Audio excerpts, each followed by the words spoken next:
Before the Score, episode 5.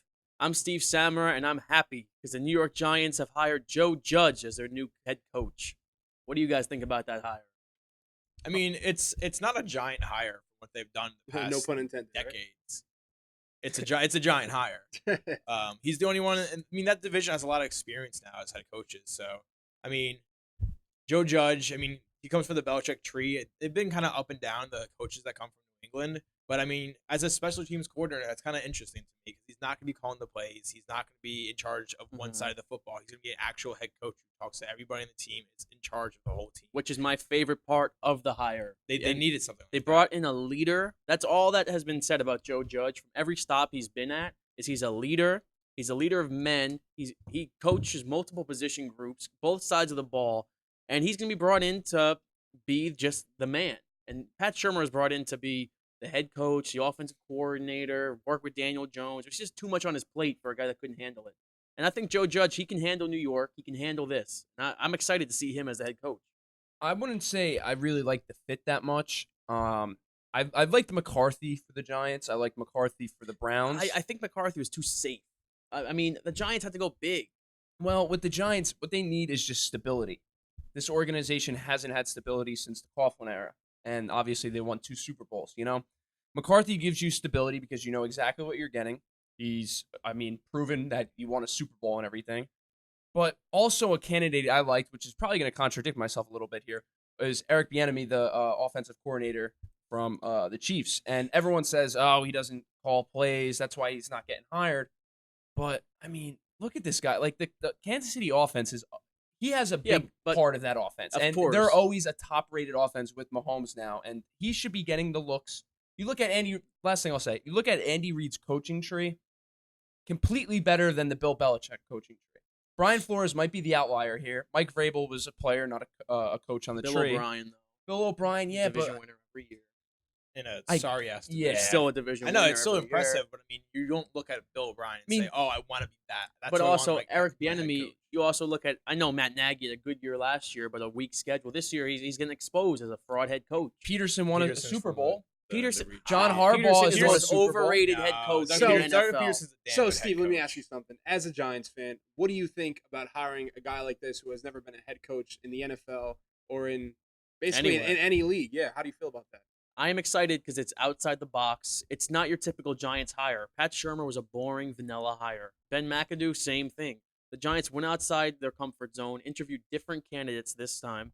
They interviewed guys like Chris Richard, who's never been a head coach. Just exciting young guys who could bring something different to the team because it's a different NFL. It's a different game, and the Giants had to adjust. But isn't this kind of like a panic hire? I mean, you saw Rhule going to the Panthers, and that was the Giants' number 1 all along. It was the worst kept secret all along. All right. Well, I loved Matt Rhule. I'll be That I'll was be your candid number right one, there. too. That was my number 1. I know Andrew loved him last year for the Jets, and he loved him as a coach. But my thing with Matt Rhule, and we'll get into that because we're going to get into the Panthers hiring. I think he's a fantastic head coach. He's very old school. He's very well spoken. He's a great recruiter. He relates to young people very well. But that contract he got is insane. 6 years, $60 million plus his $10 million buyout. Then he has an option for another year. Yeah. So it could be 7 years, $70 million. But It's insane. But what you look at here is you look at Matt Rhule's history, and at Temple, that was probably, other than like Rutgers, probably that was the worst Division I football team. He turned them completely around to a 10-4 team or a 10-2 team or whatever. Then he goes to Baylor. Everyone knows what happened with Baylor before the Matt Rhule era. 1-11 his first year, and he changes the culture. And this year they won 10-11 wins, I think, and went to a New Year's Six Bowl. And also, he was, the Big 12 Coach of the Year, which is also Yeah, and he exactly. should have been the overall college football coach of the year. I know it went to Ed Orgeron, but I think it should have been Matt Rhule. Matt Rhule is a great head coach, and the Panthers are getting a great head coach, but the Giants couldn't compete with that offer. There's no way. I don't know. People blow it out of proportion how much those coaching contracts they really matter. Because when John Gruden got his 10-year, $100 million contract, John Gruden won a Super Bowl. everyone freaked out. But I mean, doesn't count towards the cap. That money means nothing. It's just out of the owner's pocket. So no fan should care about the owner's money. I It means am nothing. It affects the team in no way. I'm a That huge money is proponent of nothing. that. I think like that all the time with player contracts. It's not your money. Who the hell Exactly, yeah. cares? And especially if it doesn't count for the have. I mean, you're the New York Giants. If you have to spend $10 million a year to get a coach, I you get spend that money. that. I get that, and I completely agree. But I do look at Steve's side of the argument here, and you see this guy hasn't coached one NFL snap. Not one NFL. He's the sixth highest paid coach neither, in the league. Neither has Yeah. Joe Judge. Yes, but Joe That- Judge he's is not the getting the option. contract. There's never a slam The dunk top coach five to head ever hit the coaches market. They're in the never gonna league be. They're never paid They don't let them leave. five people ahead of Matt Rhule, all have Super Bowls. All right, guys. Deservingly so, yeah. All right, That's let why me they break paid this that. down. I'm gonna go over a few resumes for these guys. Right. All right. So you look at Joe Judge, all rise. You already All know rise. there's only one all rise in New York, and that's gonna be Aaron Judge. And now there's two though. But now there's two, so you know what? As a Giants fan, you have to be happy about that. All right, let's look at Joe Judge, right? 2005 to 2007, he was a graduate assistant from the Mississippi State Bulldogs. 2008, linebacker coach for Birmingham. 2009 through 2011, the special teams assistant for the Crimson Tide of Alabama. Nick Saban. And now, exactly, Nick Mhm. Saban. Now, when you look from 2012 to 2019, up until recently, he worked under the New England Patriots. Mm. I mean, this guy did it all. He was a special teams assistant, a special teams coordinator, a Wide wide receivers receivers coach. He helped them win 3 Super Bowl titles. This guy, he might not have the experience as a head coach, but he definitely has some pedigree, especially being around winners like Yeah, Belichick, and Belichick. Sabian, Tom Brady. Even though he's a player, he's Yeah. still He's a winner. Yeah, he's he been was around winning under his his whole wing. career. So that's what I'm excited for. I'm excited for him to bring that winning attitude to New York. I'm excited for him to lead these players. The Giants needed somebody young that could relate to all they're the youngest team in the league. Yeah. So you had to hire a young head coach. You couldn't bring in some old man. You couldn't. As much as I would have loved Bill Cowher, you couldn't bring in somebody like that. We're You doing know what I this mean? again. I'm just saying.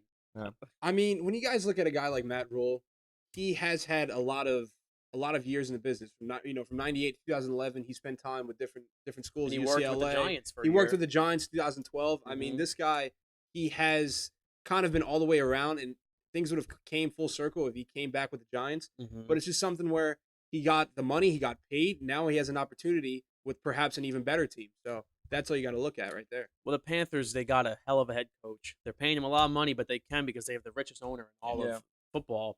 But my thing that I heard about Matt Rhule, that it would kind of, as a Panther fan, it kind of jars me a little bit.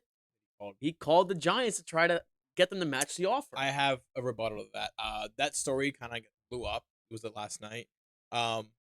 His agent called him, so I mean that's You kind of think his he didn't- job. you think has he to. It's didn't not like know? Matt Rhule was on the plane in Yeah. Carolina saying, "If you match this contract, I'm over there now." It's Now- his agent trying to get as much and money as he wants. you're telling I'm me sure that- if the money was even, he would probably go to the Giants. Yeah. But That that's happens. why. That happens. But that's in every why. sport, That's why the though. Panthers did that. They realized that Matt Rhule is their guy, so they opened the checkbook and they got That him. happens in every sport. I know, you have to- You always want to maximize. That's the Maybe agent's job. maybe the other team, maybe the Giants were like, okay, go see what your best offer is, and then get back to us. Maybe the Giants were like, yeah, we really want you, but when they have to match an offer like this, they can't do it, so they have to part ways. Well, so the that's something story is everybody the story does. is what the Giants said is they were blown away by Joe Judge. He killed the interview. He has his press conference tomorrow, so hopefully I'll be able to see what they saw in him. But that's what the Giants told Matt Rhule when he called. They said, we already have another candidate we like a lot, so I don't know. We might have to pass for that much money and that much commitment. You know? I mean, you never know. They could just be spinning that story since they missed Of out on Rhule. course. They could spin it and say, "Oh no, Joe Judge was their guy all along. He blew us away in the interview." I mean, Matt Rhule was a backup option. Well, we would have taken an interview with him, but Joe Judge. It was weird to see how long it took the Giants to actually announce the hire. Yeah. It was pretty weird. It was like a day or so since the report came out, and Apparently nothing that came. was all just contractual That's stuff. huge. But Yeah. I'm not gonna lie, I was getting a little nervous there Yeah, because the whole Josh McDaniels Yeah. Indianapolis thing. You never know. well, an interesting note about Joe Judge is he would have been McDaniel's offensive coordinator in Indianapolis. That was the plan. Oh wow, So didn't know that. going back to that, I mean, he might already have a head coaching job if McDaniels went Mhm. to Indianapolis, and now he's getting the job over McDaniels. McDaniels doesn't even get an interview. Yeah. So it's a little bit of karma for Josh McDaniels there. Next on the head coaching hiring train, we got Mike McCarthy going to the Cowboys, and he's assembling an all-star staff. So that's a little scary to me. What's going on in Dallas? I don't know. I don't know how I feel about that. I think Mike McCarthy's. I think he's a good coach. I don't think he's a sexy hire. Mhm. He's won a Super Bowl. Obviously, how much he deserves credit Mhm. for that Super Bowl is up for debate because how good of they've had, how good Aaron Rodgers has been in his prime. But I mean, he's getting guys like Joe Philbin and stuff that have been on his coaching staff before. It's a lot of retreads. There's no young, exciting. Not a lot of upside with Well, any of these if they keep hires. Kellen Moore, that's like the young, exciting guy, but Yeah, he's already the young, been exciting there. guy, but I mean, he's already been there, and he's part of a coaching staff that stunk last year. Mhm. So, And I feel like they have to keep Kellen Moore here. You have to. 'Cause You have he's to. gonna get picked up like instantly if he's a free agent. Oh as a yeah, and I coach. mean they were the rated #1 offense. Like is that I- so that you got to keep them. I mean, they really had to replace Garrett. I mean, if you really look at that, how he was able to, actually, he wasn't really able to, kind of like have all those personalities and that talent mesh. So I think a guy like Mike McCarthy, he brings a winning attitude to this ball club. He has so much, experience. so much experience. He has a winning culture. He won Super Bowl 45. I mean, this guy, I think he has what it takes. I really do. I think he can, with this core of, of young players and talented players. It's one of the best rosters in the whole NFL. To be honest, I think they should be in the playoffs right now. They It's- should have made the course. playoffs. and and that's why it's roster. ridiculous. That's why Garrett got fired. It's ridiculous. And that Mhm. just shows how much of a better coach Doug Peterson is than Garrett. I'm Doug Peterson not- had half the roster Okay. that he had. I'm not so denying going Doug back to Peterson's that. a better coach than Garrett. It's a low bar. But I think that they're both a little. I mean, that's the difference. I mean, they both have really good rosters on paper, so it just came down to. I mean, Dallas was healthier. And like They still didn't It's make the part of the playoffs. season. It's Yeah. part of the game. and like I said before, I liked McCarthy better with the Giants or the Browns. I thought that would have been a good fit. And going with the Cowboys, it seems interesting. I feel like with Jerry Jones, getting older with age, and he even came out and said, "Before I die, I want to win a Super Bowl." Mhm. And so you got to be aggressive here. Now, I guess he took the approach where getting a guy with experience was better than the young, flashy Sean McVay type hire like in Lincoln Riley.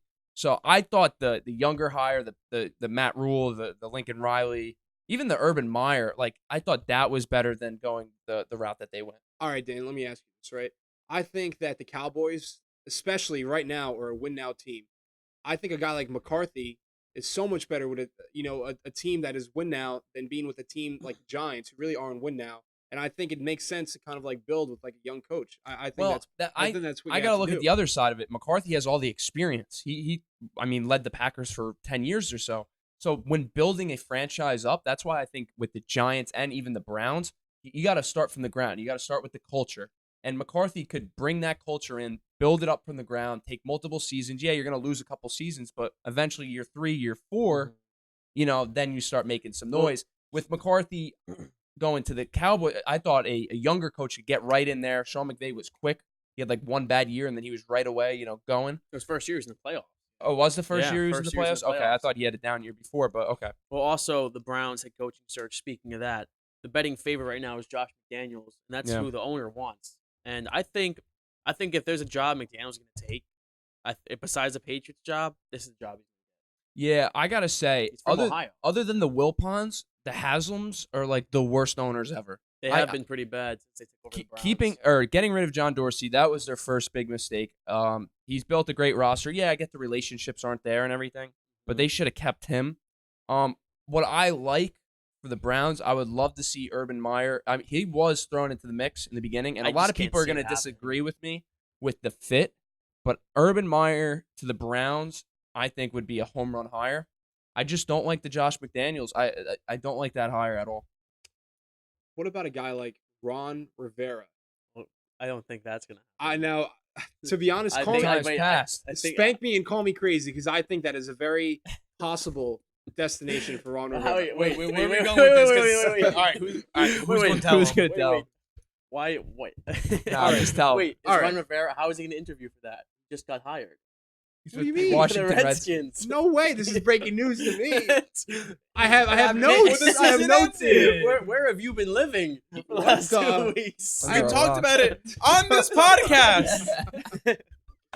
These are notes from last week. What the? And, all right, let me bring in Ron Rivera here He real was quick. hired last week too. We kind of touched let's- about it last week, we but I can just want to talk say, about it. out of all of the hires, Ron Rivera was the best hire by Washington, and No. props Yes. to them going after Um, him quick. I don't know. I think he was the best coach in the market. I don't know. I don't know. It's You're him or supposed to be Rule. the- I you're mean, they're supposed to be two the editor in different chief. coaches. What is this? What? You're gonna have to show me that after this. I think but- Ron Rivera, question mark. This was my man. I had him circled. I mean, is Cleveland going to trade for the rights to Ron I- Rivera? you know, Already. it's on the That table. was the It could Redskins. happen. That was a sign and trade. Like It was in the basketball. Cowboys' backup option was Mike Zimmer, so and they were going to trade for him. It happens. It's thank you next, as That- Brian Cashman would say. That would be a home run hire for the Browns. No. It was a home run hire for the Redskins. Is that are you going to predict that? Is that like set in stone prediction? Next, you're going to tell us that Cold takes exposed. that Bill Belichick is going to be the head coach of the Browns or something. No, Somebody the else got Giants. hired. Joe Judge to the Browns. When Alright. are Next we topic, having? next When are topic. we having Next our topic. Belichick All right, Giants conspiracy theory Let me pick. segment? We're done with the Bill Belichick conspiracy theories. Thank God.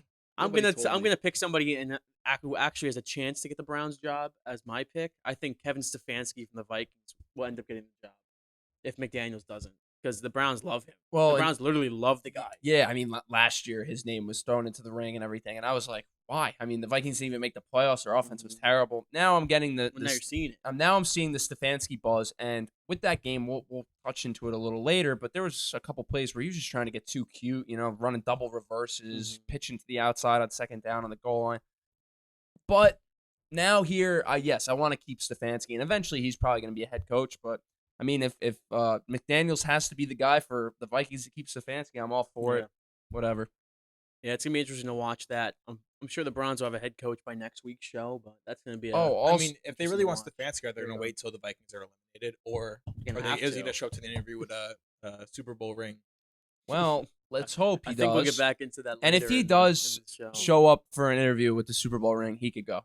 But I wanted to say this. Josh McDaniels when Baker Mayfield was drafted #1 overall, Here we go. I continue. there was reports right before the draft, other than the Browns taking him at 1, that there was a mystery team going to take him at 2. That mystery team turned out to be the New England Patriots, and it was Josh McDaniels' decision that he wanted to go after Baker Mayfield at #2, trading up to that spot. So him going to the Browns might be a perfect fit because that's his guy all along. But do you know who else Josh McDaniels had a love affair with? Tim Tebow. Besides him. Yeah, But he did have- he He did have a- drafted Tim did have a Tebow. love affair Yeah. with Tim Tebow. Yeah. I will admit that. Is Danny Dimes. The heard Patriots that, yeah, loved him. last Oh, yeah. That's who Bill Belichick said they would have drafted him if he was. Not at the Way 6th back overall there. pick, yeah. You don't know that. It might be worth it now. We'll see. Well, let's go into college football now. We're going to talk a little LSU and Clemson. Cincinnati will be on Monday. Their last show before then. Want to make some predictions on that. So I'm excited for this game. I think this is going to be one of the best national title games in a long time. Mhm. Usually these games are pretty good. I mean, last year's was a blowout, but I think this one has potential to be the best one ever, even succeeding that Alabama-Clemson legendary game from a couple years back. Yeah, those were two, remarkable games when you look at it. I don't know if it has the pedigree to do that, but what I want to say here is LSU is 5.5-point favorites. Now, when's the last time we saw Clemson lose? That was Against Syracuse? Was no. that the last game? During that season, they also lost to Alabama in the semifinal That was championship. their last loss? That was their last loss. They did Interesting. lose, I think, like 31-6 that game. But anyway, the quarterback that game was Kelly Bryant. 5.5 points is a lot. Do you see where I'm going with this? 5.5 is a lot. Give me Clemson as Danny D's lock of the week at plus 5.5 this week. That's your lock of the week, but are you picking them to win? Honestly, I'll take them to win because when I said this last week or last couple weeks ago, when Clemson was playing Ohio State and I picked Clemson, I said when I see Clemson lose, then I'll pick against them. This week, I'm going to stay with Clemson. I'm going to take that 5.5 points. I feel like that's a lot. It's going to be a lot closer. And Clemson's defense, comparing it to Oklahoma, LSU's last game, completely different defense. They're playing so hard. And Trevor Lawrence, undefeated as a starter. Give me all of that. Best quarterback prospect maybe ever coming out next year. I'll take that as my lock of the week. Interesting. Andrew, what's your pick on this game? This is going to be a really close game. You have a quarterback who's never lost going against it. He's coming off of a national title. You have the hottest quarterback in all of college football, the future #1 pick, Joe Burrow, LSU. That LSU roster is just stacked. I mean, the weapons they have, their defense is playing well. They played well against Oklahoma. I'll take LSU to win, but I agree with your lock for the first time. I think the 5.5 is pretty big for a Clemson team that just doesn't know how to lose. Yeah. So give me the Tigers to win. Tigers Against the or the Tigers. Tigers? Tigers. Tigers? Okay. Tigers. Go Tigers. LSU. I know. I picked LSU. Okay. Now, this is going to be an interesting game, and I'm going to go against Danny D's lock of the week again. I'm going to pick LSU, and I think they're going to cover. I think this is the best team in college football, and it's not close. LSU is the best offense. Nobody has been able to stop them all year.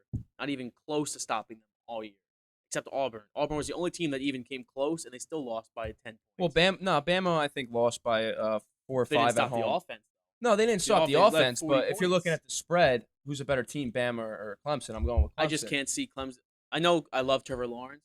T. Higgins is a beast. He's going to be a first-round pick. Etienne showed out. I didn't think he was that good. I knew he was good, but he showed out that game. But I think LSU is just – they might be one of the best teams we're going to see in a long time. This LSU team is going to win the national championship game.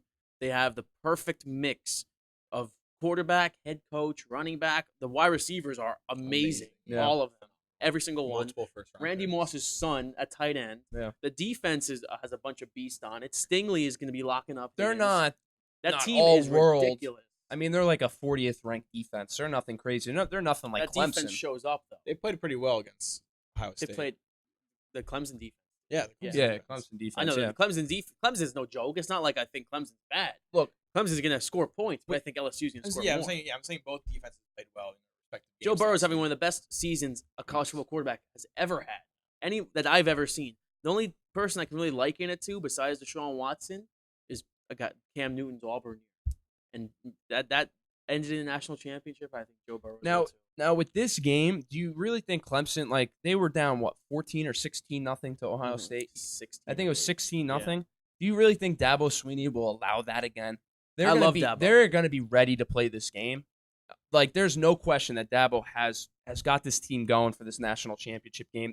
They're not going to fall down early. And if they do, then yeah, I might get nervous, but there's no way they fall down early. If they get the ball, give it to Trevor Lawrence, just go. They'll score a touchdown first drive. Dan.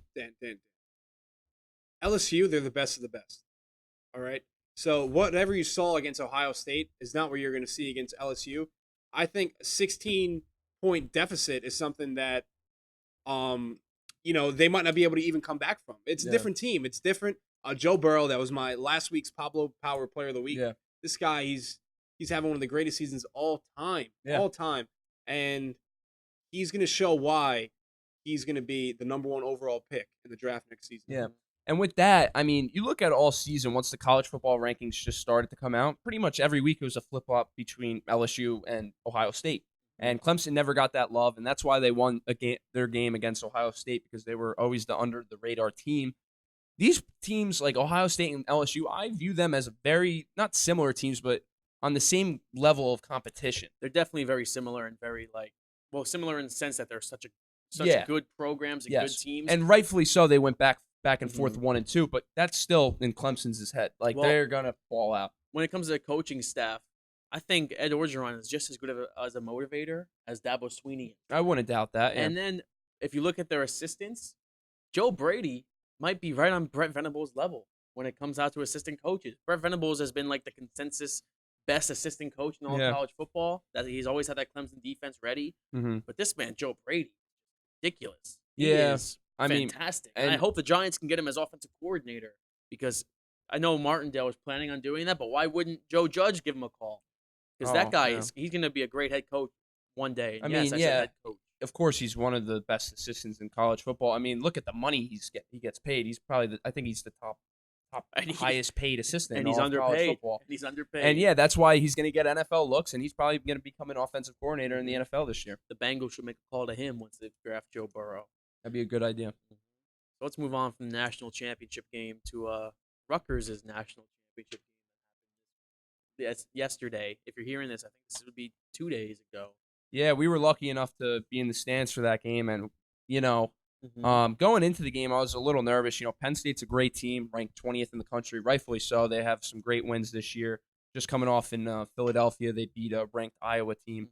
So they were hot. I think they were on a 5-game winning streak, but also Rutgers was as well. And there's nothing like the rack, man. Yeah. It is up to I know people are gonna probably make fun of me for saying this, but this is one of the top venues in college basketball when it's rocking, and the rack was rocking. I was very impressed with how Rutgers fans came out, and of course Rutgers students. And I was impressed with Penn State as well. They're not a team that's gonna lay down. They're gonna make the tournament. Yeah. And they're gonna be a tough out. But this Rutgers team without Geo Baker, Mhm. my God, the way they came out and fought, and Ron Harper Jr. The best game of Ron Harper Jr.'s college Yep. career right there. Yep. That guy played fantastic, and when Geo comes back, this team is gonna go on a run. Yeah, and I hate to say that, like, maybe the team is better off, not better off long term, but they are better off right now without Gio, and here's the reason why. Because these guys have to step up. Caleb McConnell, the point guard now starting, he's got to step up. You look at a guy like off the bench, Jacob Young, who had a great game yesterday. Jacob Young, rough first half, but man, did he show out in the second half. Oh my God, yeah, he was balling. He saved the game for us. Yep, exactly. And without Gio, these guys need to step up, and they have. I mean, look at Nebraska, going on the road to Nebraska. Nebraska, one of the best college venues in the Big Ten, and they blew the doors off them. It was never a game, really. And with Penn State, Rutgers down early, those early signs of, if Gio was in the lineup, then, I mean, they would probably be in this game more. But the maturity level of – they started 4 sophomores, and the maturity level of those guys to come back in the second half was incredible. And you look at that. Well, and there also Gio gave the halftime yeah, it's speech just right. over Over Peichel. Gio giving the halftime speech. I think that's pretty awesome. That's proven leadership right Yep. there by Gio Baker, and that's a guy that's invaluable to your team. And I can't wait till he comes back because these guys are stepping up with him and they're getting better as players. And Gio's going to come back in a couple of weeks, and I think they'll be ranked by then. Rutgers will be ranked. If by the time Gio Rutgers comes back, beats Illinois this weekend, they will be no doubt a ranked team. as they should be, And they deserve If they're it. not, we're going to have some problems with the AP poll. If you told me at the beginning of the season Rutgers was going to be 14-3 and 4-1 in the Big Ten, if they beat Illinois this weekend, I would never have believed you. I thought this team's ceiling, and I was okay with it, was making the NIT. And man, I am glad I'm wrong because at this point of the season, it is obviously tournament or bust. You have to make the and tournament. we better go to the tournament. We'll be excited for that before the yep. score. But let's bring it over to my man Pablo Hernandez for his Pablo Power Player of the Week. Thank you, Steven. And guys, thank you for joining us on episode 5 of Before the Score. This week's Pablo Power Player of the Week goes to none other than Deshaun, the Animal, the Man of Steel, Watson. This man, Deshaun Watson. What can I say about Deshaun Watson? Choice right there.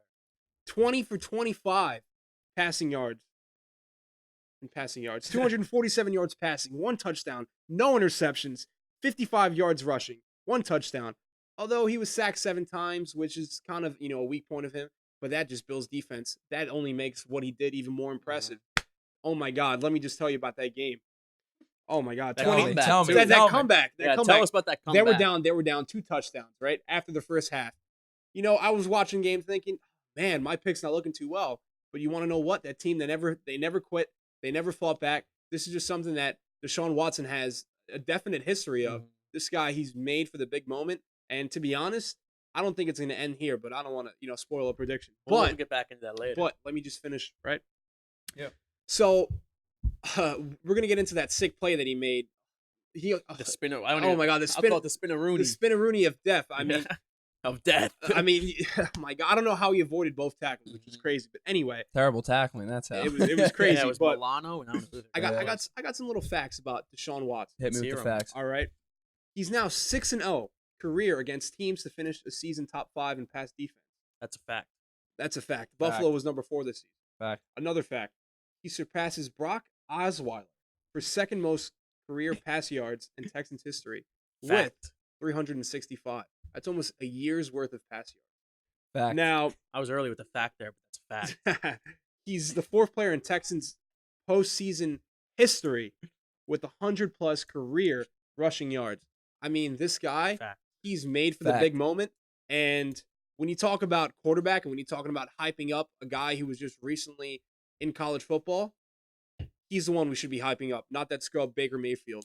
But that's what I Not got a for Pablo fact. Power False. Player of the Week, week Yeah, 5. yeah. To be honest, I think he had the most impressive showing of all the weeks. And there's a good chance he might be Pablo Power Player of the week 6, but you never know that. Hey, Deshaun Watson, congrats. You're this week's Pablo Power Player of the Week. You're not going to win the MVP because somebody else, Pablo's original Pablo Power Player of the Week, is going to win it, Lamar Jackson. But I think this might be on par with that. Yeah, It's on par. Definitely, it's on par. It's crazy to think. I mean, you could roll the tape of last week. I mean, I was saying Deshaun Watson was going to ball out and be the reason that they beat the Bills. But, I mean, you want to point that out. Might have been listening to you. I was right. All right, so I'll parlay that into my Samra story of the week. And my Samra story of the week, it actually kind of has to do with Lamar Jackson. And it's a pretty popular one that hit news today. I mean, yesterday, if you're listening today. But it's about Larry David telling the Jets they should have drafted Lamar Jackson.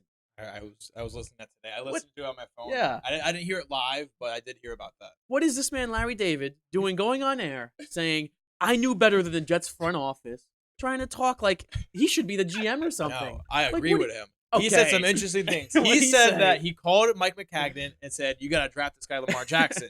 And obviously, Mike McCagnon's an asshole. He gave him like a condescending laugh, like a haha, whatever, Larry David, go away. No soup But- for you. No soup for you. I don't know He if he would have obviously been was right a because the Jets Seinfeld fan. offense, the Jets roster is horrible, so he Mhm. probably wouldn't be the same quarterback. But he did say that he was like people were saying, "Oh, Larry David, what do you know? You have nothing to do with football. You think you know more than these NFL players, the NFL GMs that get paid millions of dollars to Yeah. make these decisions."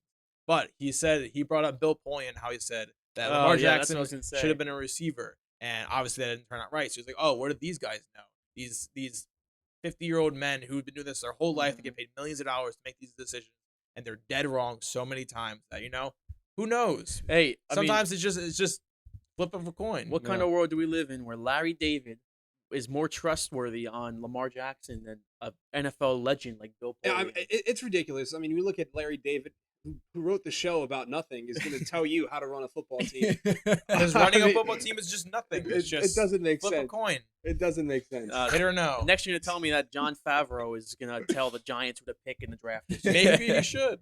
Maybe that's the way. If Dave, honestly, at this point, I might take John Favreau over. Everyone should over follow Dave the Texans. Gettlemen. Just have a no GM. Just group I decisions wouldn't- everywhere. I wouldn't want Bill O'Brien making my no one decisions. single madman pulling the Did you strings. start watching Curb Your Enthusiasm? I didn't start watching Curb Your Enthusiasm, but I'm a big Seinfeld guy. You guys, I know, you guys yeah, want to but know you should- something? you should definitely And, watch I will Curb. have to. Up to like a few months ago, I had never seen Seinfeld. Like I binge watched the whole eight seasons in like 2 months. And it's one of the best shows of all time. It was really good. You It like was the ending? The ending was dumb. Wait a Yeah. minute. Stupid You ending. know, of this podcast, you are 100% the Kramer. I'm not the Kramer. You are the Kramer. not the no, Kramer. you're the George. the Yeah. George. No, the no, no. George. He's the Newman. I'm not the Newman. you're the Newman. All right, well, Wait, then who are you? wait. If anybody's a Newman, it's Zonak. I think you have a point. What? I think he's the Newman. Okay. He's not- he's the Costanza. No. Let's settle this right All now. right, You all kind of all look like George All right, Costanza, actually. we've got. I would say you'd be the Jerry by default, but don't. By default. But you're not that funny. All right, I'm the funny guy. But no, sure. Kramer's funnier than Jerry. So who's Elaine? Andrew? I don't know what Never that's watched supposed the to show, mean. so- I know. You never the watched character. I don't know- Seinfeld? All that I means watched is you two used to, Ah, that's all right. that means. I don't want to be That's all that Jerry. means. It gets weird that quick. Wait, so he's George then? By You default. Zonak. look more like George than me. What? Look at your stupid haircut. You got look the like cheeks. you look like Kramer. You have the Kramer You haircut. got the big George cheeks. No, I don't. I'm not No. bald. All right, then what's your You're favorite about to Seinfeld be. episode? Yeah, not My yet. favorite Seinfeld episode was the Chinese restaurant episode. I was crying the whole time. I'm more of a- Seinfeld 4? I was crying. the My whole favorite episode is Kramer as the ass man, and he Ah, gets that's a it good on the one. license plate. It says the ass man. Why was that your favorite? Because you look like Kramer? All right, let's move on from this Seinfeld talk. That's my Samra story of the week, though. Before Larry the, David. Oh, that's perfect. Before the score, if that was like our Wow, intro, okay, no, like the we're same not- guy who nope, said Seinfeld nope. 4? No, we're not doing that. No. All right. No. That'd be Let's funny. get it the divisional round here. Yeah. All against AI. We're moving on to the divisional round, NFL. The second.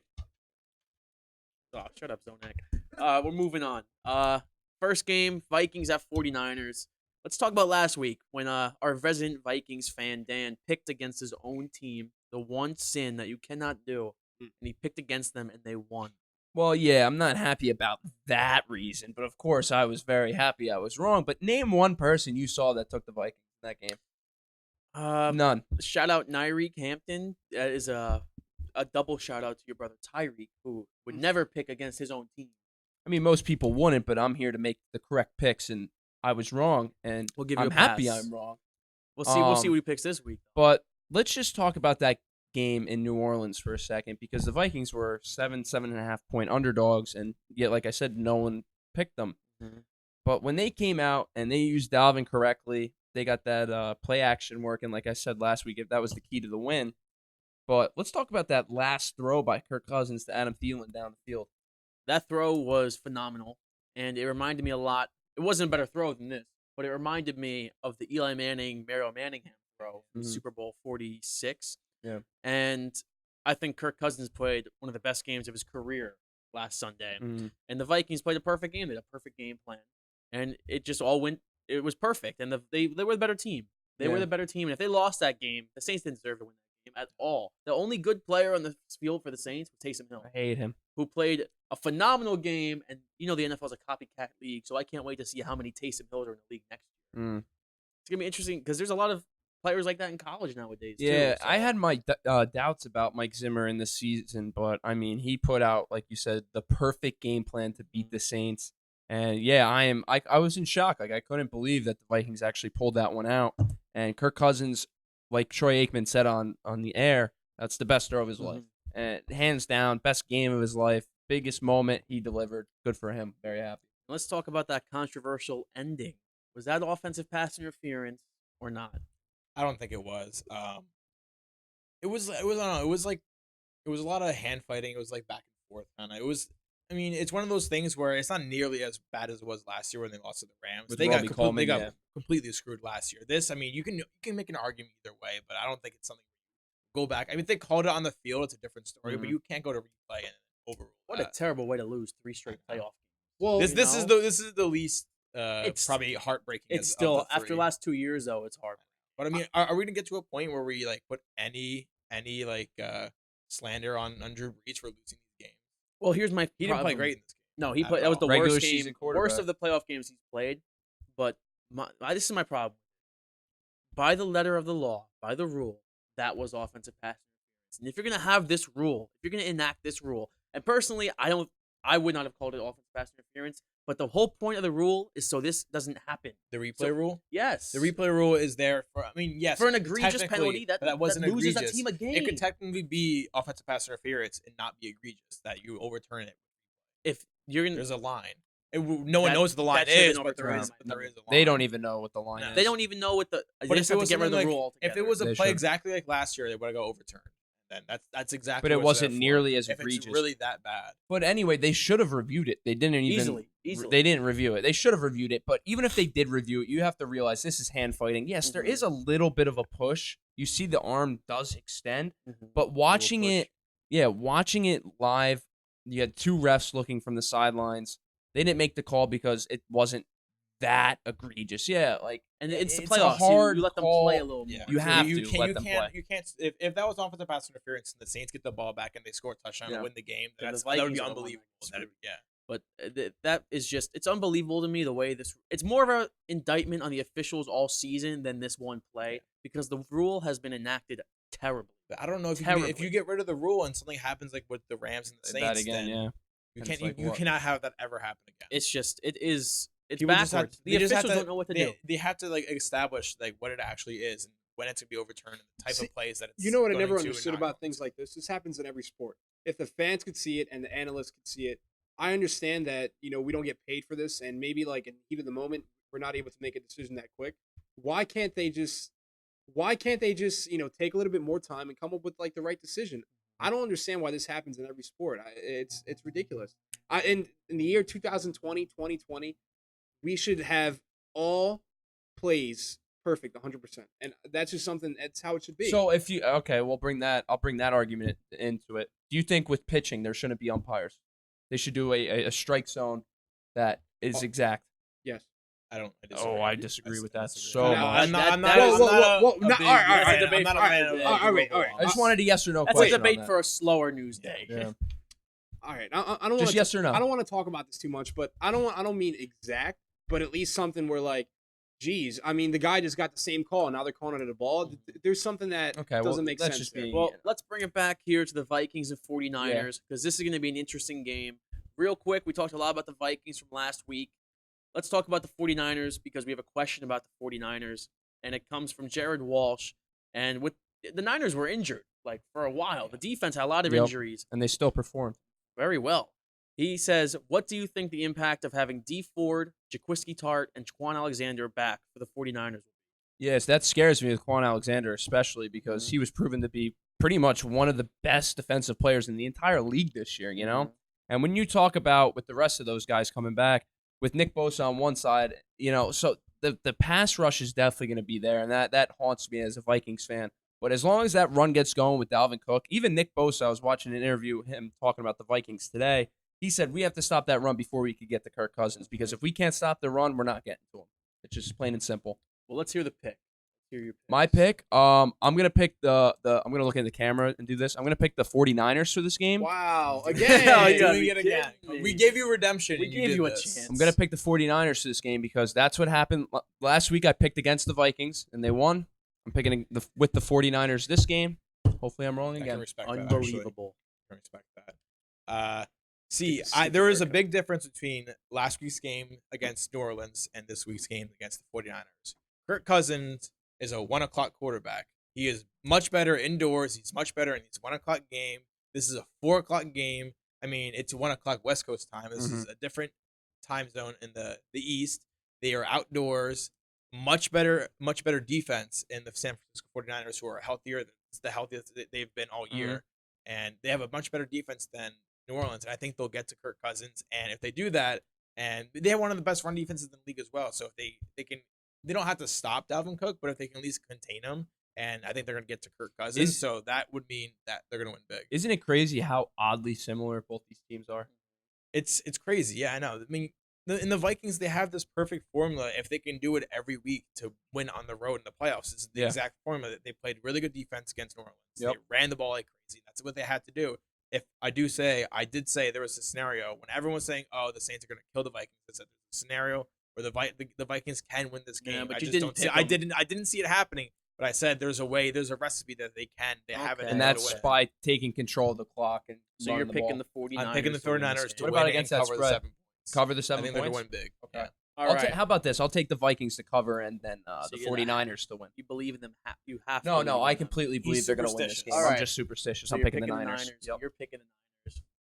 The Vikings have all the reasons that they could beat the 49ers. They are the worst possible matchup for the 49ers. Yep. They're even a worse matchup than the Packers are for the 49ers. Than the Seahawks are for the 49ers. The Saints even. The Vikings have the best player. The best player on the field on Saturday Saturday. is 4 on the o'clock, yeah. Vikings. Dalvin Cook. Yep. He's the best player on any of the two teams right now. Yep. The Vikings have the exact blueprint on how to beat the 49ers, and they just copied it a week before from the Falcons. Yep. The Falcons are helping the Vikings win these playoff games. And, I want to. With the It's Falcons. insane. That's exactly. I think it was Daniil Hunter in the post game interview said we only watch pretty much Falcons And that's what tape I of said with the last week. Saints Just of copy how the to beat them, Falcons. and they copied the Falcons. I'm hoping this game, the 49ers What they lost did to the is- Falcons. Watch the Falcons again. The plan is they attack the center and the interior rush, Yup. and they make tackles beat them. With Oh, a you much did- better- you did your with a research. much Yeah, with yeah. a much better roster too.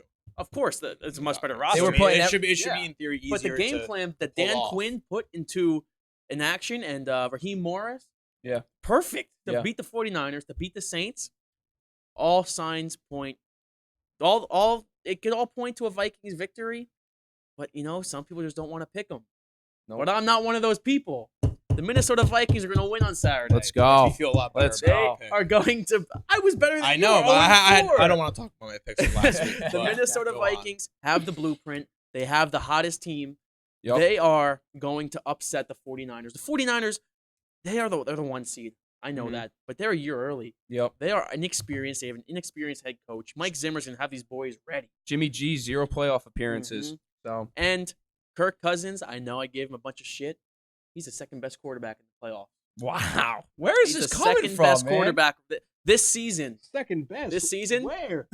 He's having a better season than all these guys in the playoffs besides Lamar Lamar Jackson. Jackson. I'll- And yes, I know I'll Russell agree with Wilson's that. in the playoffs. Yeah. And yes, I know Aaron Rodgers. Yeah. Aaron Rodgers ain't even in the top 5 right now. No. And Deshaun Watson. He's having And Deshaun Watson. Here we go. And Deshaun Watson. Kirk Cousins, the Vikings. Wow. I'm on the hype train. 6 seeds winning.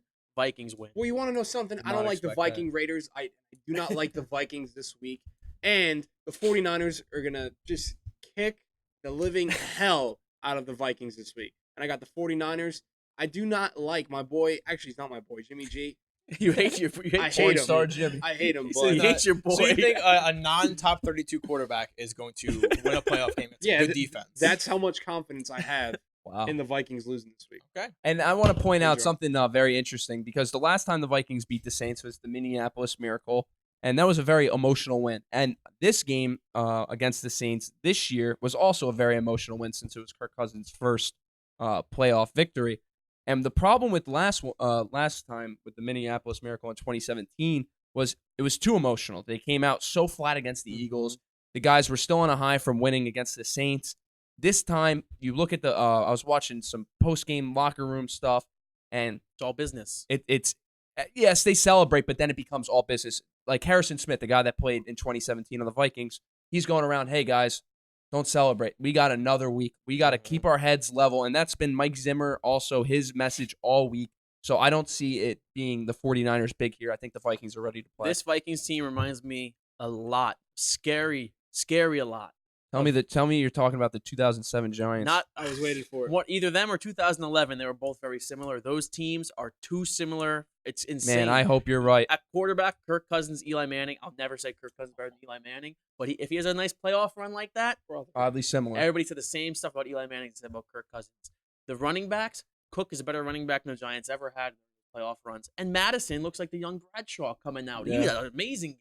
Yep. The wide receivers are better.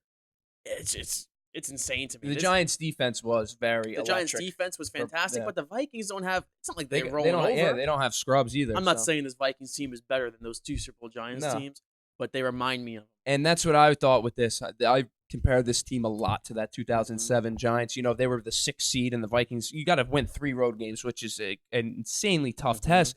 But once you get that first one, like you get the ball rolling, you have all the momentum. You're the hotter team. It doesn't matter who you're facing, you know.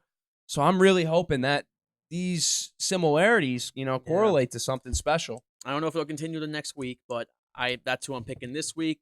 In a bottle, I'm picking the Vikings to beat the 49ers. And last thing, I just want to say dream scenario, Vikings beat the 49ers. Hopefully we play the Packers because beating a team 3 times in 1 year is Toughest oddly, thing to do. in yeah, the NFL. it is very hard to do so. But moving on to the other game, it's another 6 seed going up against another 1 seed. It's the Titans and the Ravens. This is going to be a fun game to watch. I'm excited for it. So who are you guys picking for that game? I feel like everybody is gonna pick this as like their upset to the way they run the ball, the way that the Titans are one of the hottest teams in the NFL. The same things that you said about the Vikings, you could say about the Titans. I mean, it's a different matchup. The Ravens are a whole new animal compared to any team in the league. And the Ravens, I mean, Lamar Jackson hasn't played in 2 weeks. He sat week 17. You got to buy a week, so you don't know. I mean, 3 weeks, basically. yeah, I know. So he's been off for a while. The Ravens, they cooled down. They're still playing great football. They never stop playing great football. So as I was saying, this is one of those sneaky games that everyone's going to pick as the Titans have a shot because of the way they play and they have that formula that we talked about. But I just don't see it. The Ravens defense, the Ravens defense is one of the best in the NFL. Their offense is one of the best in the NFL. They're one of the most well-rounded teams in the NFL. That defense is scary at home. I don't see Ryan Tannehill going into Baltimore and beating that. Yeah, usually when I see these 10-point spreads, especially in playoff games where, both these teams are here for a reason, 10 points is a lot. But this is different. I really agree with you with that. I think the Ravens are really going to shut down Derrick Henry. There is no way the Ravens are going to allow Derrick Henry to beat them. Yeah. And that means Ryan Tannehill is going to have to pass. Yes, I like A.J. Brown. I like some of their weapons. But this is the game where Ryan Tannehill gets exposed in too big of a moment. Give me the Ravens big here. I like them with their spread. And usually I pick against these giant spreads. Give me the Ravens with the 10-point favorite. Now, I'm a big Titans guy. I love the Titans. I love Derrick Henry. Love Ryan Tannehill. I was the only one on this podcast to pick the Titans last week, and it paid off big for me. I just can't pick them in this game. I wanted to so bad. I was up until this moment, I was going back and forth on who I'm going to pick. I wanted to pick 2 6 seeds, get a little crazy because you never know in the NFL. The Ravens are just too talented. They're all around better. The Titans will hang around. They'll keep it close. Ravens will pull away in the end. It's too good. They're too good to lose in the first game of the playoffs.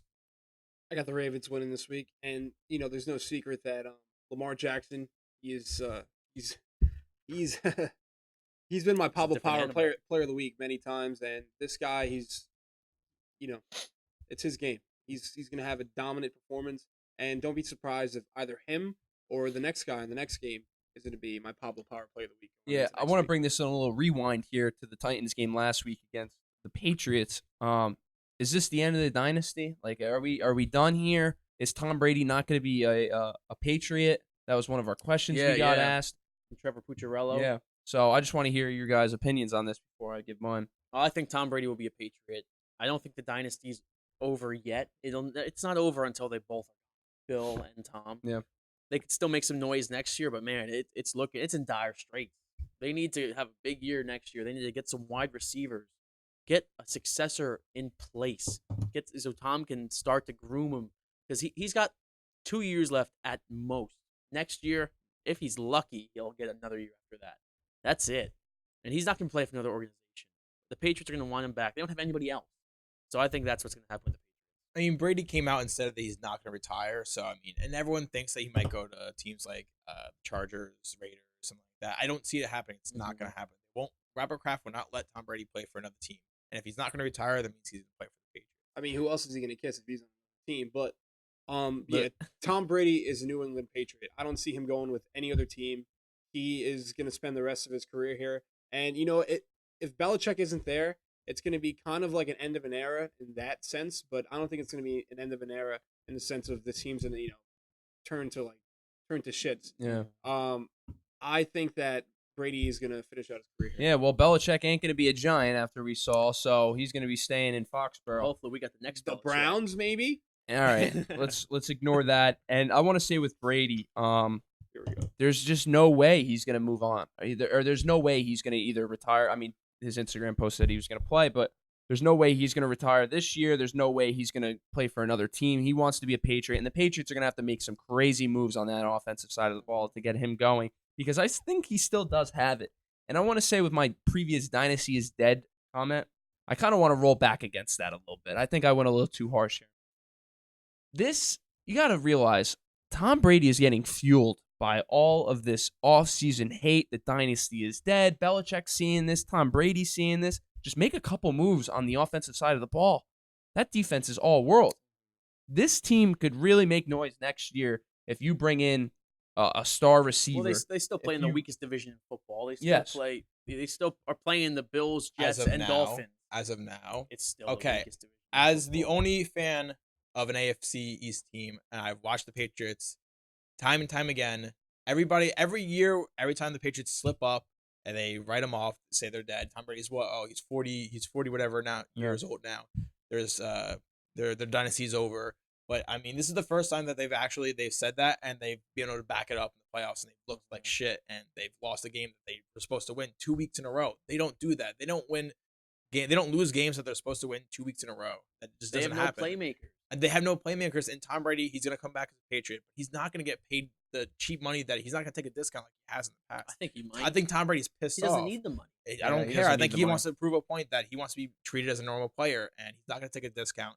They're not gonna be able to get the weapons that he wants. They're gonna try it. Just not gonna have the roster around them. They'll never win another Super Bowl with Tom Brady. If you shore up the tackle position, get a wide receiver that's capable, and get an actual tight end, this team knows no bounds. I can see them in the Super Bowl. Are we next not year. going to put anything on Brady? How he played like shit this year? I don't think he's not he- blameless, but He's not blameless, but I mean, His he offensive did not play. line. He did not play. This is the worst year he's Well, had let's bring it back in decades. let's bring it back to teams in the playoffs.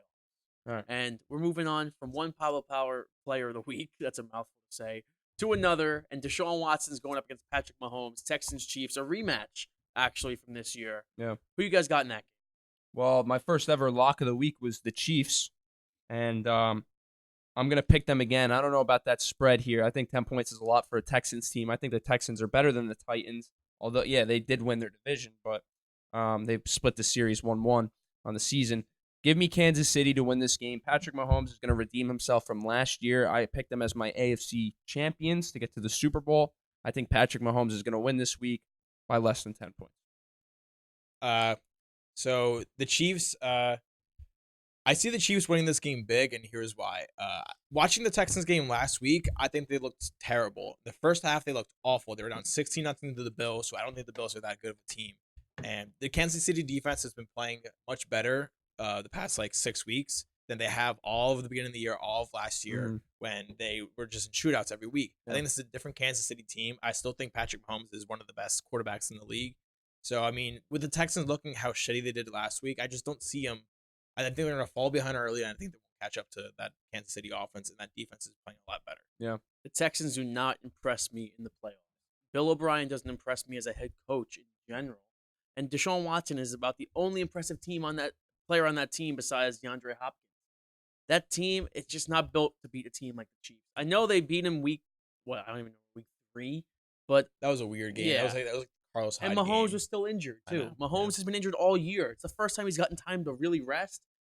This is the healthiest he's been all year since week 1. He's gonna go off, and he's pissed off at the way he lost last year to the Patriots. He's looking for vengeance. The Chiefs are gonna win this game, setting up one of the best AFC Championship games of all time between him and Lamar Jackson. I got something different. I have the Texans winning this week, and Deshaun Watson, he's just gonna have, and he's gonna have a remarkable game. And I think it's time that you guys just stop sleeping on the team and start praising him and the players around them, because man, it's gonna come. And I don't think that Patrick Mahomes, he might not have had enough time to kind of get his body to 100%, and he's not gonna be ready this week. I'm not disrespecting Deshaun Watson. I love Deshaun Watson as a quarterback. I'm disrespecting the Texans and their roster and their head coach. They're not going to Arrowhead and win this game. This is the easiest game to pick, I think, this week, in my opinion.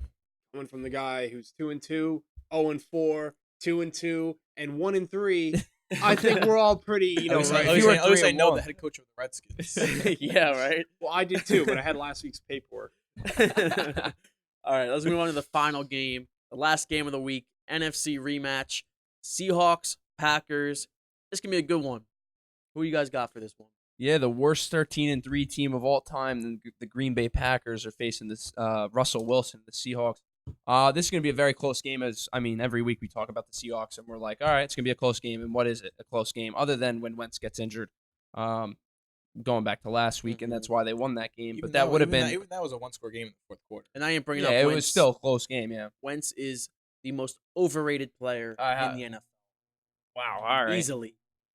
Easily. But that's a conversation getting into for that another now. day. Wow. Make your pick. Wow. Wow. Wait, okay. I haven't picked So yet. I'll let Dan finish. I'm just still in shock That was by very rushed. I was just the making Wentz a thing. point. I would like to argue that, but I will. We don't have time to argue. I will hold back today. That is completely false. Anyway, this is gonna be a very close game. I kind of want. I don't know. Either way, seeing who the Vikings will have to play next week if they were to win, it doesn't matter. I mean, the Seahawks. I guess I'd rather play the Seahawks. But give me the Packers to win this game. I'm gonna say 24-23. Aaron Rodgers will get it done. that close. Yeah. I would like to take this moment to apologize to Pablo, apologize to Fudd, apologize to Rap, apologize to Nyreek. I picked the Seattle Seahawks to be dead last week. I thought they were going to lose. I thought their season was dead. They were going to lose to the Eagles until the fragile, glass-boned Carson Wentz Wait. went down. You forgot something. Not overrated. You forgot overrated. Not overrated, but fragile. Carson Wentz went down, and I have all the respect in the world for Josh McCown. I think he played his ass off, but it just wasn't enough. They weren't going to win that game with Josh McCown. So for this game, I do not like Green Bay at all. As a 13-3 team, I do not like them at all. However, in Lambeau, prime time on Sunday night, they're going to win this game. This is my dead club of the week, the Seattle Seahawks. Again. This time, I'm right, though. This time, they're actually going to die. Aaron Rodgers, I don't think he's got to do that much. I think they're going to lean a lot on Aaron Jones. I think they're going to run the hell out of the ball. I think this is the best defense that Aaron Rodgers has had in a while. Yeah. So give me Green Bay to kill the Seahawks. Yeah, you should have stayed with your Eagles dead club of the week last week after you picked them to be dead the week before. I'm so flipping a coin at this maybe point. you are learning from your mistakes and going Seahawks dead because Doubling the down. Seahawks I'm are double going to dipping on lose. the Seahawks. Do you know a known fact about Russell Wilson is he cannot play at Lambeau Field. He's never won there. He's never even had a good game there. The only time he's ever beaten the Packers is in Seattle, which is where teams go to die in the playoffs anyway. And they should have lost in Seattle. They should have lost. That one game. That Packers team should have made That the was Super Bowl. Should have insane, won the yeah. Super Bowl that year. Mike McCarthy, blah blah blah. We'll get back to that. But in my opinion, the Packers are going to win this game. The Seahawks are in for a rude awakening because they have gotten by the skin of their teeth in so many games. It's been so close for them. This is it. This is the end of the line for the Seahawks. The Packers are going to win this game. The Packers are going to host the NFC Championship game against the Minnesota Vikings. But they're going to win this game. Rodgers will play well. Aaron Jones, week off, he's going to be running the ball a lot. He might get 30 carries. It's going to be a cold night in Lambeau. Seahawks, season over. Packers moving on. You want to know what, Steven? I think that this is actually the easiest pick of the week, and I got to go with the Seahawks. Wow. The Seattle Seahawks, as a fan of the Seattle Seahawks, I don't know how I ever saw them losing to the Eagles. I felt strong about that home field advantage. You and Dan are both frauds. This week, the Seahawks will go in and they're going to upset the Packers. I think Russell Wilson will have some good plays. I think he's going to play his tail off, but they're going to probably be playing from behind all game. And their rushing attack, I just don't like. I mean, Homer is a rookie, and Marshawn Lynch. Their running game looked terrible against Philly. They Terrible. couldn't run the ball at all. I mean, Marshawn Lynch is a nice story with him and everything, but I mean, he had, I think, unless he's near the carries. goal line, it's not going to work. It's outside the 10-yard line. He's not. Yeah, so I picked all 4 favorites, and I know I'm going to go 3-1 this week. All right, before we get into our questions from the fans, because that's our divisional round segment, our divisional round picks, we'll see how they go. Pablo is against us on both Sunday games, so we'll see how he does there. Let's get into Red Sox Astros cheating scandals in the MLB. Some pretty controversial stuff going on in Houston and Boston. What are you guys' thoughts on that? Well, first off, I have to start off by saying that the Yankees were screwed not only in 2017, but in 2018 as well. As were the Dodgers. As were the Dodgers. The Dodgers, it's not in the record books, but they won the World Series 2 years in a row. All I got to say is this is ridiculous. I don't understand how this can just, we're finding out more and more that more and more teams are doing this. And I'm not saying that all teams are, innocent, but, being accused of cheating, and if this is actually true, this is horrible for the game of baseball. Oh, my God. Well, the question I pose is what teams haven't gotten caught? Because if these two teams are doing it, there's got to be more. There's got to be more to the story. This is a whole can of worms that's going to get open. Well, we really don't know too much about the Red Sox right now with the scandal, but, where there's smoke, there's fire. Where there's smoke, there's fire, and I do think Alex Cora has a lot to do with this with the Red Sox. I mean, this guy, he's a big cog in that Houston Astros cheating scandal, which I hear the decisions, on the penalties and bans could be coming in 2 weeks. Now, if this guy knew what was going on and this guy was a part of either scandal, both. I think, number one, he should be banned from the game of baseball. You're okay. No, I'll get into that in a second. No. Banned? You better let me banned. speak after this. Are you kidding me? Banned. Go on. Absolutely. I agree with Pablo. Absolutely. I don't agree with There's that. no, come on, man. 2 cheating scandals that may have cost 3 to 4 teams a World Series championship because you don't know who would have got in there. And it's not like they didn't win. They won a World Series. So here's your World Series. You're never going to be allowed, around Major League Baseball again. This is absurd. If it comes to the point where Alex Cora was the guy that orchestrated everything, which probably no, but if it comes to the point where you could link it exactly to Alex Cora, banned. It never will happen. Banned. There'll never be They'll never single out a single person and say he was the mastermind. It's not one behind it. single It was person. just him. It's a whole organization. I guess we'll have two to, organizations. look, I guess we'll have to find out. You have to come down on the team and draft picks and stuff. You come down on draft picks, suspensions. You're not banning anybody. You're not taking away any championships. Those are not going to happen. Look, just throw it out the window. You're not taking away the championships, but definitely when you look at 2017, and I'm not sure about 2018 yet, we have to find out more. There's a little asterisk right next to it because this is a team that was, that had all the potential and talent to be a great team, but because they have that cheating scandal and because they cheated, they're not a great team and they're not as good as all the other teams. And let me tell you something right now. A guy who knows what's going on, if you go back to the Astros, if you have a mechanism that's telling you what pitch is going to come, that is equivalent, if not worse, to a guy taking steroids. Not only should they be banned, a guy like AJ Hinch, the manager, he should be banished from baseball. And Locked look, in a dungeon. look, I don't think the players, because obviously, you can't get rid of all players. You can't suspend or fire all players. But I think you should look at taking away draft picks. You should look at fines, suspensions, more bans. This is crazy. And Alex Cora, man, there's something about him. He's very sneaky. And you know what gets me mad as a Yankee fan? That the Astros and the Red Sox 2 years in a row were making fun of us, kicking us down. Oh, if we knew it was whistling that would have bothered the Yankees, we would have done it more often. This, as a Yankee fan, bothers me so much. And these guys need to be out. And in 2 weeks, when we do Before the Score episode 7, I don't ever want to hear the name AJ Hinch, Alex Cora. I don't even want to hear the name Carlos Beltran. Nah, don't do that. Don't do Oh, that. look, Don't look, do Carlos that. You're going to Beltran- hear the name Beltran a lot, Look, so you're going to look, get used to that. Look, as a player, I love him.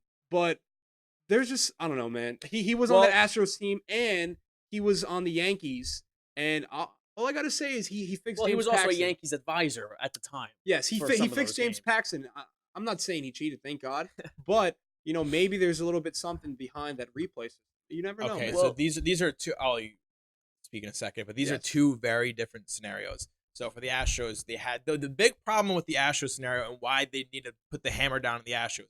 They were allegedly had the camera in center field, and that is artificial information opposed to the Red Sox going to the replay room and watching the TV feed that every team has access to pick up on patterns and signs and stuff like that. Every team it's technically illegal, so they're gonna get something handed down on them, but it won't be anything near the Astros because they just used everything that was given to them to their advantage. So every other team can do the exact same thing. The Astros should definitely, of any team that's accused right now with the information you have, their accusations are way worse than They're the Red Sox or any entirely other teams worse. that could come out. The replay room, yeah, that's bad, but I liken it to why can't players in the dugout have, like, you look at the NFL, In the they're on the NFL, you can sidelines with always the watch tablet, everything. you're watching the replay immediately. If you're allowed to steal signs on second base, who cares if it's a TV feed? Exactly. All Why right, are you not allowed so to all sit have the same You thing. should be allowed to sit in the dugout and be like, and rewatch your at bat. What do you this is what I think- did wrong. What do you It's think's no going to different. happen? I mean, we don't know. We need to know more information about the Red Sox. But the Astros, what's going to happen? I think they'll lose draft picks. They'll get fined. Couple suspensions, but no bans. No. I think- bans are coming. Hinch and Bans the are GM coming. are both going to get suspended for I think who half knows the how year. long. At At 80 least, I think at games. least half a year. Yeah. I think Hinch might get a whole year. They're definitely going to lose draft capitals. They're going to get fined. But They have to set an example. in the end, I'm they're gonna be sure. fine. I'm sure a majority of teams have some sort of artificial sign stealing. Mhm. I don't think they all have cameras like the Astros did, but I guarantee you, almost the every Astros took team, it a step farther. almost every team is looking at feeds and trying to pick up on things. They I have to agree with that. All right, let's make any last points on this before we move to our fan questions. Yes, but his entire argument for both sides are very biased because the Yankees get screwed.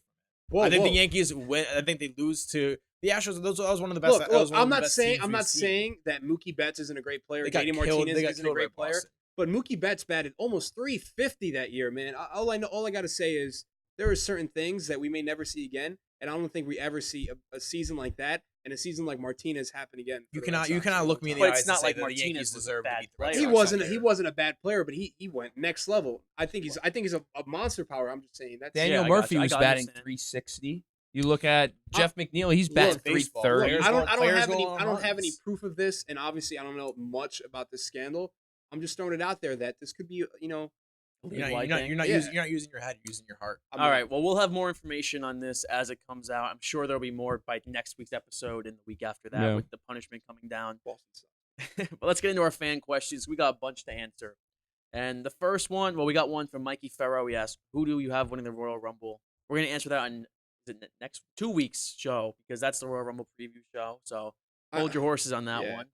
I got something to say about that when we get there. Yeah, when we get there, we'll have a whole. There's no football on that week, so we'll have some time. This one comes from Tarek Al-Casey, and it's a hockey question. So we're going to talk some hockey here real quick. Who has a brighter future, Igor Shesterkin or Carter Hart? If you don't know who those are, it's the goalie for the Rangers and goalie for the Flyers. So, Andrew, let's hear it. I think they're two separate. I mean, they're both really good prospects.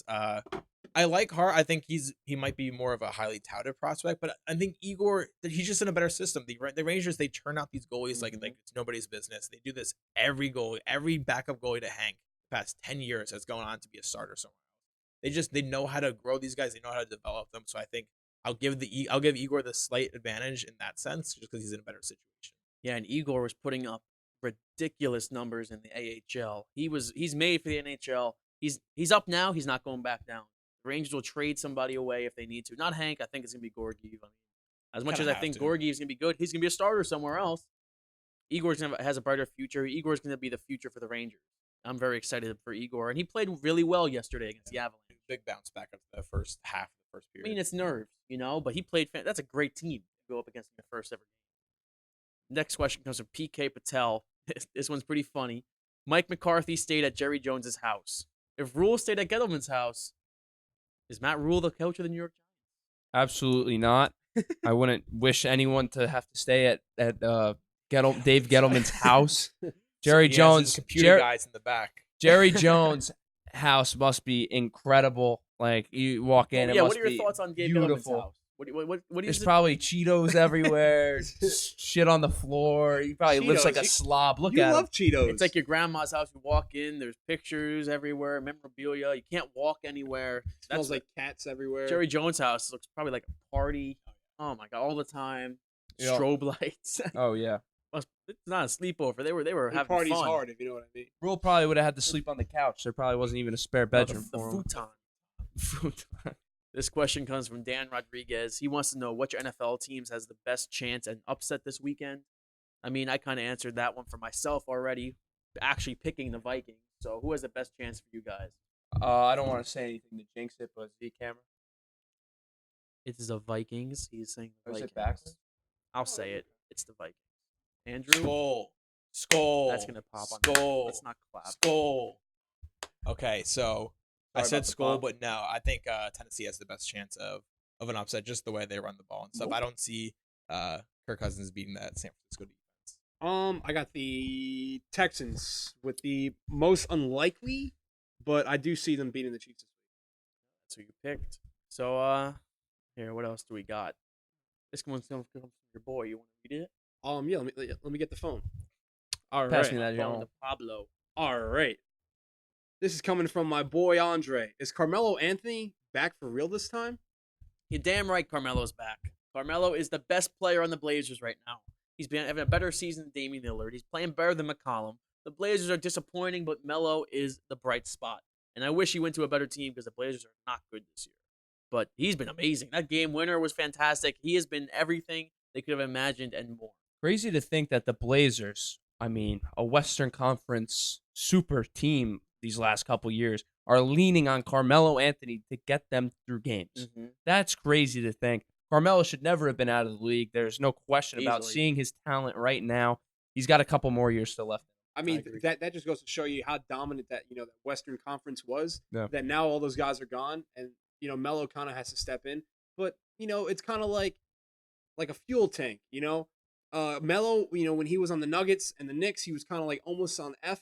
Right now, he's almost on E, but he's still got a little bit. And I think he's got more left in the tank. I think he's got a little bit more left in the tank, but not as much as I we say he think. got a quarter of a tank. All I so an gotta, eighth of all a I gotta tank. say is the engine, the little orange light is about to turn on. and I think gas- that's the gas yellow light is light. on for Melo. yes. I would hope that a contender is able to trade for Melo so he can hopefully get a shot at a ring before the end of the year. That's what I'm hoping for. I doubt it, but This question comes from Dave Stolte, and it's about the head coaching hiring process. He wants to know our thoughts on teams hiring head coaches that were previously fired. He hates it, and his example is Pablo's boy, Ron Rivera. I got to completely Pablo's ripping up his notes Yeah. from 3 weeks ago. I got to completely disagree with that because I think, like we said before, me and Andrew, Ron Rivera was the best head coaching candidate on the block, and there's a reason that he was the first taken off the block with the Washington Redskins. He's had a couple of down years since that Super Bowl, but looking at all these head coaching candidates, there's no question in my mind that Ron Rivera was the best one of them. You see, there are exceptions to this. I to an extent, agree with this. I think that a lot of teams are scared to give a new coach a shot, and they'd rather go with a retread or something. An exception to this would be a guy like Ron Rivera or a guy like Andy Reid with the Chiefs. But a guy like Pat Shermer or something like that. You know what I mean? If you put this with Bill Belichick, it's like, yeah, whatever. Yeah, Bill Belichick got fired too. Yeah. But then you have a guy like Adam Gase, like Dan just said. I would rather have taken almost anybody over Adam Gase. I would have rather hired I was- Munkin. He was I on would the have rather bottom of hired my Rhule. list. Yeah. Yeah, exactly. I, I would have even I, rather I hired had Greg Williams my as coach. heart set on Rule, and he broke both of our hearts. He so broke, but it wasn't his fault. it wasn't his fault, He didn't- and I mean, I guess technically it wasn't his fault either, because I think technically the Giants could have swooped in and tried to get him, but I mean, I guess Well, Matt Rhule I'll is the tell you Jets not. had what, him in the building. It at wouldn't have least. cost the Jets $60 million. I would not have. They would have had him. They were too late on him. So I Mhm. mean, They were a already- year they- early on him. they were That's a year what I early hope. on Yeah, him. the Matt Giants are with Matt Judge. Rhule is not welcome in MetLife Stadium. I No, think no, we could no. both say that. Maybe one day. So And- I still root for him. And also to answer that question, I think it just depends on the scenario. There's teams that are built for a veteran head coach. Oh yeah, of And course. there's teams that are built to rebuild with a young head coach that can grow and It kind of depends build on the those, team. those programs. It also depends on which retreader we're talking about. Not every retread is the same. Ron Yeah. Rivera is nowhere. Is not in the same stratosphere as Adam the Gase. shithole that Adam Gase came Yeah. from Miami. Every retread is different. There's good ones that, and it's not like Ron Rivera got fired because he was a bad coach and made bad decisions. It was just time to move on. They just needed a fresh face in Carolina. And yeah, and sometimes you just need a change of scenery to exactly. to reignite your career. So there's no like set in stone answer like, oh, no more retreads, no more older. But I do think that more first time head coaches need opportunities. Yeah, no, there's Because- there's definitely there needs to stop. I mean, the Giants kind of just proved this wrong, but the Giants were one of those teams that they were afraid to get the new hot young candidate. And that's why I'm very happy they exactly that So, was yeah, I liked Judge as a candidate, but the thing I'm even more happier about is that. they changed their way of thinking. But you see it like some of the first time head coaches. It's like, what were you thinking even hiring this guy? Like I can see why people hated the Kingsbury hire. I loved Kingsbury, and Freddie I thought it was a good Kitchens. hire. Freddie Kitchens, Terrible. or a guy like a couple years back. You think back, the Browns hiring Mike Pett. Jim Tomsula. Pett. Jim Jesus. Tomsula is my number one. He's for number this. he's the number one on It's like, shitty first time head What coach. were you Yeah. thinking hiring this guy? So there's different coins to both sides of this. But our final question comes from Mike Bertrand, and it also has to do with head coaching because that really was a theme of this episode. Mhm. And this is a good one. He wants to know about this year, not the future. Which head coaching hire will have the biggest impact? Ron Rivera. I'm going to stick to it. I think he's going to really mold this Washington team. Yeah, I mean, looking at the roster this year, terrible. You know, they're going to get a great draft pick. They're going to get Chase Young, pretty much. They're the second pick, right? So they're going to get Chase Young. He's going to immediately get an impact on the team. I still like there's some players on their rosters that I do like. I think immediate impact, Dwayne Haskins is going to have a pretty good year next year. I disagree with that. I do think that Ron Rivera will have a very good impact on Washington. I think Mhm. Washington will be a kind of a sneaky 7-8 win team next year. I'm not saying that they're going to potentially. be better than the Yeah, Cowboys yeah, or yeah. anything, but I think But I immediate think- impact. I think immediate impact. I think you got to go Mike McCarthy. I think you got to go with the guy who comes in with Super Bowl experience that goes to a roster yeah. that's built to make the playoffs. They have to make the playoffs next year. You look at their roster this year and the team that they had. They're the number one offense. They have a gas defense, but they're not that good. I think everyone knows that they have room for improvement on defense, but they have to make the playoffs next year. And they were Of held course. back by coaching last year. So Yeah. if they get a good Mike McCarthy who in his prime in Green Bay, and if everything is rolling for the Cowboys, and he's that missing piece, then he's gonna have the biggest impact. Well, you want to keep it in the NFC East. You got the Redskins. You got the Cowboys. Just say Yeah, it. there The we go. smart money Just is say on it. Mike McCarthy. I'll admit it. That's Okay. who I All want right. to pick. But I'm thinking Oh, all man. rise. It's going to be Joe Judge. And I'll tell you why it's going to be Joe All rise. Judge. Oh, man. Joe Judge will make the biggest impact next year because Pat Shurmur was the worst coach in the NFL. He was horrible. Nah, Freddie He was I don't the know worst about coach that. in the league. Kitchens and Gase were last year. Kitchens.